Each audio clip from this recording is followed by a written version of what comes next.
uma loucura de reality show, onde nós só assistimos reality show. A televisão brasileira foi invadida por reality show. Você participou do primeiro, onde ninguém sabia como funcionava isso.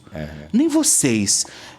Como foi esse convite? Ai, muito louco. Bom, primeiro, obrigado por essa breve e correta explanação da minha carreira, né? Tá certinho, tá certinho, né? Às vezes muita gente erra, né? Mas não, tá certinho, a cronologia, tudo certinho. Obrigado por relembrar, principalmente as coisas da TV, né? Faltam as coisas do teatro, mas tem muita coisa no teatro para falar. E com relação ao reality, é louco, né? Porque por muito tempo eu nem colocava no currículo a Casa dos Artistas. Só depois de um tempo eu percebi a importância que esse programa teve para a TV brasileira. E aí me bateu aquele orgulho de ter participado, sim, desse projeto que foi o primeiro reality show e que teve tanto sucesso. E como você falou, a gente não sabia o que estava acontecendo. A gente entrou naquela primeira casa completamente vendido. Eu falei num outro lugar que a gente entrou como cobaia e as pessoas não entenderam muito. As pessoas ficaram, imagina, como se fosse um termo pejorativo, mas na verdade fomos mesmo. Mas foi mesmo. Porque a gente, nem a própria direção do programa, o próprio espectador, ninguém estava acostumado com aquilo, né? A gente entrou sem saber como era a câmera noturna, sem saber como era a edição do programa, sem saber que a coisa era tão interessante assim. Sem saber se o povo queria briga ou não. Ou não, se eles queriam romance, se eles queriam briga. Eu, lá dentro da Casa dos Artistas, achava aquilo tudo muito chato, porque eu pensava, nós estamos aqui sem fazer nada há muito tempo, quem está assistindo isso é muito chato. E depois de sair do programa e ver como era, como foi apresentado, como era a edição, como era dinâmico, como vinha a trilha sonora, como eles formavam os casaizinhos, como formavam as intrigas, como eles formavam os personagens, como eles repetiam algumas cenas para fazer aquele personagem ganhar força. É a novelinha da vida real, sim, né? Como eles falavam na época, né? E realmente eles foram muito inteligentes, foi muito legal para eles, né? Como que você recebeu o convite? Como foi isso? Foi muito louco. A gente, o Fernando Rancoleta era produtor de elenco. Que hoje está aqui na Record. Então, era produtor do SBT. Beijo, Rancoleta! Então, né? Inclusive, foi a única vez na vida que o Rancoleta me chamou para trabalhar. Toca o telefone, era o Rancoleta. O Rancoleta nunca te chamou para fazer uma novela na Record? Não. Por quê? Eu, com essa cara de novela bíblica, nunca fiz. Nunca? Nunca. O Rancoleta tem 10. De vez em quando ele pisa na bola mesmo. Não, mas tudo bem. Me chamou para esse projeto, né? E aí toca o telefone, o Rancoleta, eu falei, fui feliz pro SBT. O Rancoleta me chamou, vou fazer finalmente. Finalmente não, porque eu tinha acabado de fazer Chiquititas. Mas Chiquititas eu fiz através da Telefé, não do SBT. O convite para eu fazer Chiquititas veio através da direção da Telefé. E não do SBT. O meu contato foi com o Eduardo Folk, que era diretor da Telefé. Mas, que legal, tô indo lá para o SBT, deve ser a próxima novela. Eu sabia que estava sendo escalada uma novela que foi A Pícara Sonhadora. Sentei numa mesa, lá numa sala, Mateuzinho, olha, a gente vai ter uma conversa, mas você pode assinar esse documento aqui para mim primeiro? Falei, o que é isso, Coleta? Não, é um termo de confidencialidade. Porque assim, a gente vai ter uma conversa e se você não topar fazer, você tem que prometer para mim que você não vai contar para ninguém o que a gente conversou. Eu falei, opa, já está diferente o negócio. O que é isso? Aí, ok, assinei o termo, né? Já era um cuidado que eles estavam tendo para que a coisa não vazasse. Porque falou, opa, alguma coisa... Porque a Casa dos Artistas não teve chamada, não teve teaser, não teve... Só foi no dia. Foi no dia. No domingo do SBT, do programa Silvio Santos, aguardem no final do dia uma surpresa para vocês. Só, não teve chamada. Não teve divulgação, não teve nada. Foi a coisa mais louca, o marketing desse programa. E aí ele começou a me contar do projeto, tudo, como ia acontecer. Olha, você vai ter que ficar trancado numa casa, você não vai ter contato com a sua família, você não vai poder... é uma eliminação, tem o prêmio, tem o cachê, tem isso, tem aquilo. Eu falei, poxa, Rancoleta, eu lembro de ter falado para ele, me põe no elenco da novela. Não quero fazer isso daí. Aí eu gravo o dia inteiro e volto para minha casa. Ficar trancado numa casa com umas pessoas que eu não conheço. Não, Matheus, pô, você não sabe. Em nenhum momento ele falou, você conhece o Big Brother Brasil? Não se... Big Brother Brasil. Você nunca, em nenhum momento você conhece o Big BBB, Brother? Não, e eu nunca tinha ouvido falar. Que já existia no exterior também. E que só tinha também, acho que 1 ou 2 edições que já tinha começado. Em algum outro país que eu Na Holanda. que eu não conhecia, era um produto da Endemol, né? Alguma coisa assim. Então, não. Mas, enfim, me convenceu, voltei para casa, conversei, eu estava casado na época, conversei com a minha esposa, conversei com o meu pai, com a minha mãe, que eram as pessoas, falei, bom... E o cachê era legal? O cachê era legal... para a quantidade de tempo que a gente ia ficar, né? Era um cachê muito bom. O prêmio era um bom prêmio para a época, 300 mil, né? Que assim, não... Seria o que hoje? 1 milhão?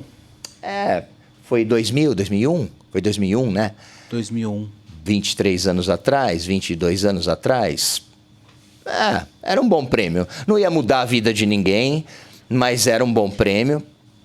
E não tinha marketing, não tinha rede social, era uma outra pegada. Não tinha essa coisa, né? Tinha, né, o lance de você ficar muito com a cara de SBT, que aconteceu. Isso, por alguns anos, atrapalhou a gente na Globo, por exemplo. Ficamos vetados na Globo por alguns anos. Para Globo tudo é pretexto. Mas ficamos e não era bom para quem faz novela. Não é legal você saber que está vetado numa emissora que faz tanta novela como faz a Globo. Mas, enfim, ficamos com o rótulo SBT na cara durante alguns anos. Mas, enfim, aceitei. Podia aceitar, não estava fazendo nenhum outro trabalho, tinha acabado de viajar com Visão Voador, que era um espetáculo que estava viajando pelo interior de São Paulo.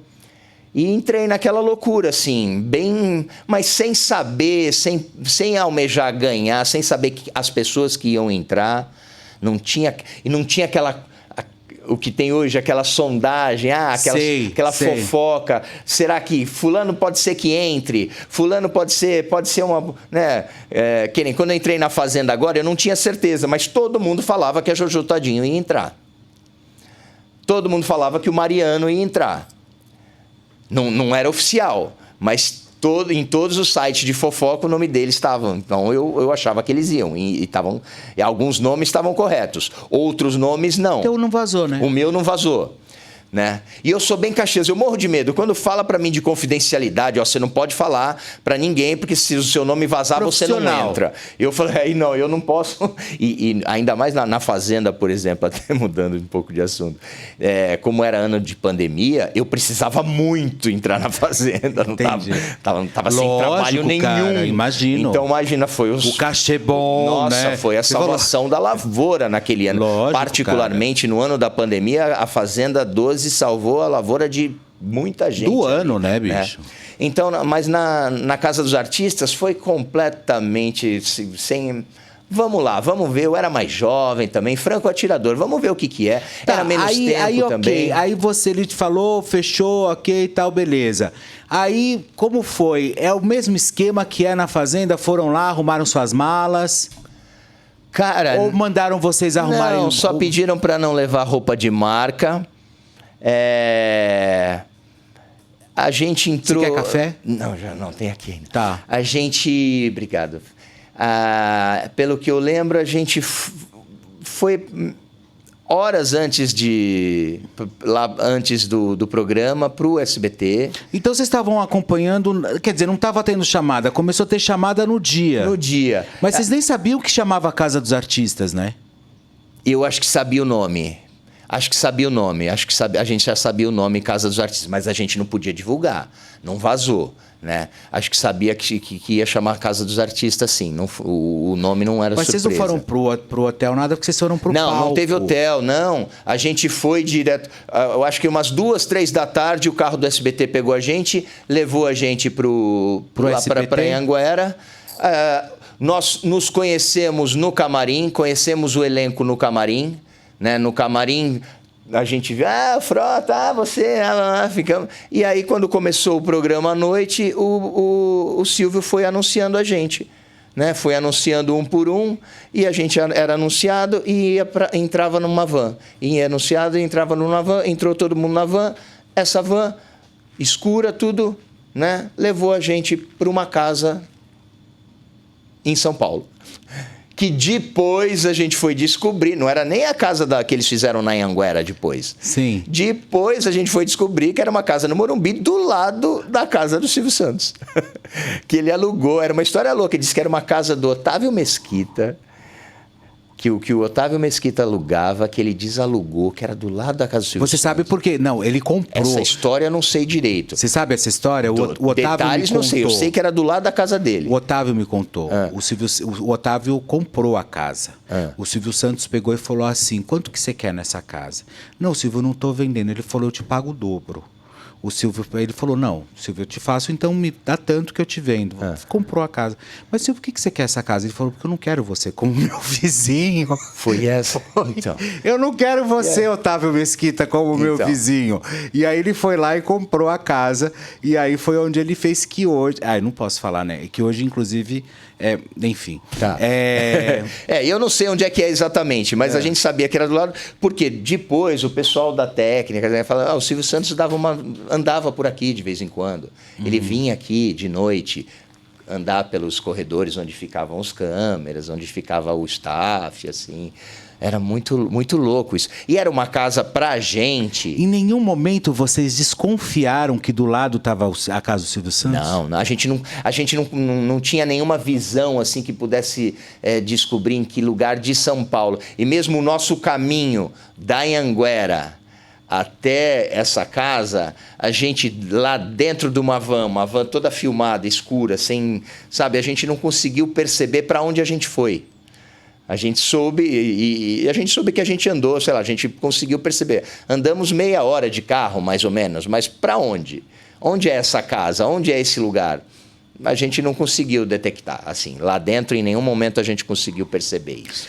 Bom, aproveita então o nosso papo, inscreva-se no canal, acione o sino e dê o like. Acione o sino para que você receba notificação todas as vezes que um conteúdo novo chegar até vocês. Tá faltando muito pouco para que a gente vire 391 mil inscritos. Então, desce os dedos aí na inscrição. Vai lá, acione o sino, dê o like também, inscreva-se no canal. Inscreva-se, pessoal, tá faltando muito, mas muito pouco para a gente chegar a 391 mil inscritos aqui no nosso canal, aqui no nosso Link Podcast. Então vai lá, desce o dedo. E no meu entrevistado hoje aqui, batendo um super papo e tá contando tudo sobre como foi o primeiro, o pai de todos.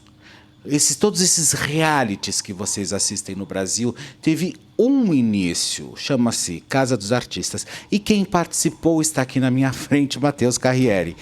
E aí vocês chegaram, entraram na casa. Bum! E aí? Aí foi meio que parecido com o que a gente vê hoje em todos, né? Aquela excitação, né? Vamos conhecer a casa, vamos ver os quartos. Mas era bem mais desconfortável do que é tudo que a gente viu depois. Mas não tinha, né? Não tinha isso. Mas não tinham as provas. Não tinha, era bem diferente. Não tinham provas. Festa tinha. Tinha festa, né? E que era o que a gente mais curtia. Tinha festa com figurino. Era a parte mais legal, né? Isso a gente achou o máximo. Só que era só isso, basicamente, né? Poucas atividades propostas pela produção, né? Isso intensificou muito. Não tinha ação de marketing pra gente fazer, não fizemos nenhuma, não lembro. Né? Porque era muito novo, Não né? tinha, não teve tempo, acho que não teve nem tempo de vender isso, né? Eu acho que a grande ação de marketing teve, e que foi muito legal, foi a Fiat com o lançamento da Doblô, que acabou ela ia presentear os Hebe, 3 primeiros, e no programa da Hebe, por influência da própria Hebe, que... Nossa, a Hebe, né? Que é uma mãe... Que ela começou a gritar, Doblô. A Hebe fez com que a Fiat desse um carro para todo mundo e a Fiat deu um Doblô para todos os participantes, independente da colocação. Você saiu em qual? Você foi eliminado em... O programa teve 8 semanas, eu saí na 7ª semana. Eu não fui para a final, né? A final, eu saí... numa semana e na semana seguinte... Qual foi o seu maior oponente? Você discutiu com alguém? Você brigou? Não, eu briguei com a Patrícia Coelho. Que teve aquela cena ridícula da briga que eu joguei a cadeira de piscina no... Tem essa briga famosa. Eu lembro. E por causa disso, e aí isso foi um ensinamento que eu levei para a Fazenda, né? E aí eu fiquei com fama de ser um cara nervoso. E eu não sou. De ser um cara explosivo. E eu não sou. Mas eu explodi em 7 semanas. Porra, também não. Depois de uma pessoa me incomodar 7 semanas. Eu explodi com essa pessoa. E dei piti, assim, foi ridículo. Mas que bom, né, Matheus? Meu, não, sabe? E aí nessa semana eu saí, assim, por causa dessa briga. Problema de ela querer falar sobre votação e eu não queria mais falar sobre aquilo, eu queria só curtir um domingo de sol, e ela veio, na 3ª vez que ela veio falar, queria me explicar por que votou em mim. Eu falei, Patrícia, você votou em mim o programa inteiro, tá tudo certo. Mas ela me incomodou, e é normal, sabe? Como eu devo ter incomodado ela também, né? Porque a gente estava lá numa casa apertada, pequena, sabe? Os quartos eram pequenos, de repente eram 6 camas. Mas a casa é uma mansão, aquela. Sim, mas era uma mansão que foi reduzida, porque tudo tem que ser reduzido, porque tem que ter a estrutura. Então, por exemplo, aqui é uma sala grande, só que imagina que tem que ter uma sala com câmeras atrás, câmeras escondidas, então tudo vai sendo reduzido. Então, os quartos... tinham que caber 6 camas de solteiro num dos quartos, 6 camas de solteiro no outro, né? Aí tinha que passar as câmeras atrás. É verdade. Passar as câmeras atrás. A cozinha, a sala, a piscina, eles fizeram uma piscina toque de caixa embaixo da garagem. Então era uma piscina que não pegava sol. Porque eles tiveram que construir. A academia era uma coisa muito... Sabe? Claro, não era uma casa desconfortável, não passamos, sabe? Perrengue, necessidade. Não foi a casa dos desesperados. Mas não era aquele conforto, não tinha umas coisas mais... E aí a gente tinha muito contato o tempo todo, um com o outro, sabe? Um banheiro para 12, sabe? E nossa, convivência. Que loucura. E tinha umas coisas com alimentação nessa casa também. Não tinha nada industrializado, a gente tinha que fazer tudo. Não tinha pão, tinha farinha, você tinha que fazer o pão. Não tinha macarrão, não tinha, né, sabe? Só tinham coisas que a gente tinha que fazer as coisas. Então, quem vai cozinhar, quem vai lavar, esse tipo de...